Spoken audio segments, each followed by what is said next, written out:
पुढची बातमी आहे ती नितेश राणे यांच्या वक्तव्याच्या संदर्भातली। नेरळमध्ये विराट हिंदू संमेलन आयोजित करण्यात आलं होतं। त्यात नितेश राणे यांनी थेट इशारा दिला की बिर्याणी खाणाऱ्या पोलिसांवर कारवाई केली जाईल।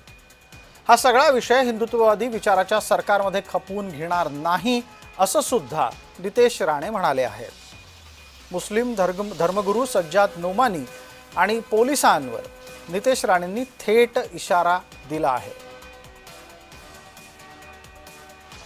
मोठ्या प्रमाणामध्ये हिंदूंची जनसंख्या कमी करण्यासाठी विविध प्रकारचे जिहाद सुरू आहे।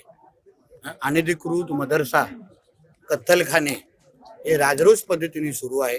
सर्वात मोठा मदरसा हा नोमानी नावाचा हा जिहादी इथे चालवतो। या सगळ्या गोष्टीवर हिंदू संमेलन म्हणून एकत्र येऊन त्याच्याबद्दल चर्चा करणं, विचार करणं आणि राष्ट्रीय स्वयंसेवक संघाचा 100 वर्षाचा इतिहास सांगणं, या सगळ्यासाठी आज हिंदू संमेलन इथे आयोजित केलेलं होतं।